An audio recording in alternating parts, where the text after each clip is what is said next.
Dispatch from Rescue 2, just please send us a tip volunteer to this location. Copy, Rescue 2, 1928.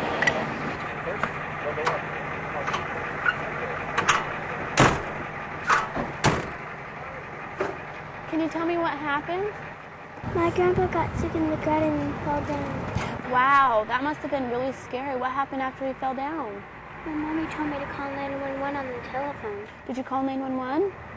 Yes, me and my little sister Hannah ran into the house and called 911, and we were really scared. You did a great job. Calling 911 is a very important thing to do. Are you still feeling scared? I feel scared and sad. I don't like it when my mommy cries. Your mommy's feeling very sad too. But it's okay when she cries, when she feels sad. Is my grandpa going to be okay? I don't know. The ambulance took him to the hospital. Can we go see him? Not now, but maybe later. You want to go see your mommy? I'm afraid she'll be mad at me. Why do you think she'd be mad at you? Because I didn't run as fast as I could when I went to call 911. I waited for Hannah. I can see why you would feel that way, but I talked to your mom and she told me that she's very proud of you because you were so brave. The trauma scene you just witnessed is typical of the types of scenes TIP volunteers respond to every day. Hi, I'm Jessica Vining, a TIP teen volunteer. Wayne Fortin started the Trauma Intervention Program, or TIP, in 1985 in San Diego. He started the program because as a mental health practitioner, he found there was a need for trained citizens to help other traumatized citizens when something bad had happened. The program was developed with the idea that when someone went through something traumatic, they would benefit from immediate emotional and practical support. The idea took off, and all over the country, thousands of people are getting this crucial assistance. In 1997, after comparing thousands of TIP calls, it was discovered that children and teens were often left out and weren't getting the intervention. With some initial skepticism, the first group of teenage TIP volunteers were trained and used to assist on calls where young people have been affected. Since then, hundreds of teens have been trained and are used on calls where youth are in crisis. But before you become a volunteer, there's a training academy you must attend. Day 1. This is orientation day. Here you will learn what the TIP program is all about, decide if you really want to dedicate 60 hours of your time to become a volunteer. I want to answer that question for you tonight from 3 perspectives. First, from the client's perspective, the person you're going to be called to help. Is it worth it from their perspective? Day 2, victimology. You will learn what people you may be called to help are experiencing. You may even have a story about being a victim yourself that you may want to share. You really need to understand what a victim has experienced and what they're going through if you want to help them. Sometimes the best way to do that is to bring up our own victim experiences or those people that we've helped and walk through that process. What happens to us emotionally, physically, mentally when trauma enters our life and something bad happens? This time when we try this skill, Bonnie's going to be the victim and Nicole, you're going to be the helper. Day 3 and 4. These 2 days are the days where you actually learn what we call emotional first aid, the skills you need to know to help someone. There's lots of role-playing.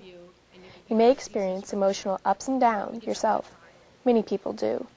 The fun part is that these 2 days end with funny skits and a game. Hi, my name's Nicole. Hi. Why are you here?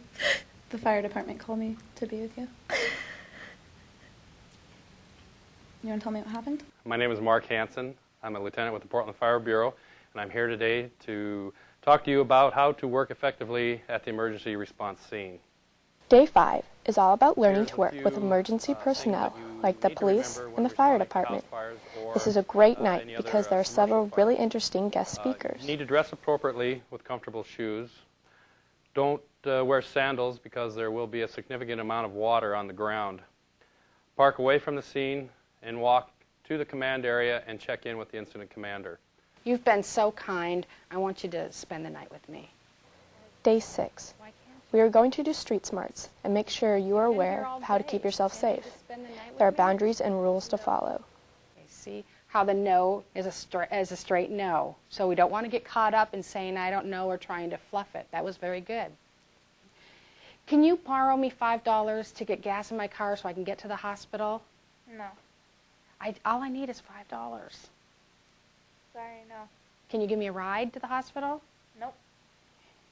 Okay, a little curt, but she got the right idea. She got right to know. Let me talk to you a little bit about what the experience was like walking in a room and finding my daughter dead. It's nothing like what you see on TV. Day 7, Death Day. Another day of guest speakers, all people who have experienced a death firsthand. The medical examiner will tell you everything you need or want to know about death. Her eye was part open, and the eyelash, you know, when you sleep on your eyes wrong and it's been mushed all night long, one eyelash was stuck to the top of her eyelid, and she had little sleepies around her eyes, and there was some saliva coming out of her nose, and the smell in the room was odd. Day 8 and 9, Policies and Procedures. Learn how to use your pager and cell phone. This is the night you will learn the rules. As well as we'll be getting very specific about do's and don'ts, about what you can and can't do when you're going on a tip call. Tomorrow night also, June will be bringing in the pagers that you've all been anxiously waiting for, and she'll show you all how to use those. Day 10, Graduation. Your parents, family, and friends can come watch you complete the training and become an official tip volunteer.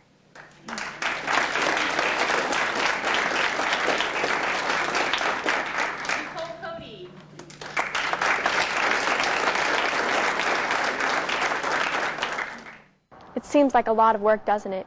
You may even be wondering if it's worth it. After all the time you invest as a volunteer, is this a service that's needed or even really used in the community? To answer those questions, let's listen to some people who have used the service both professionally and as a client.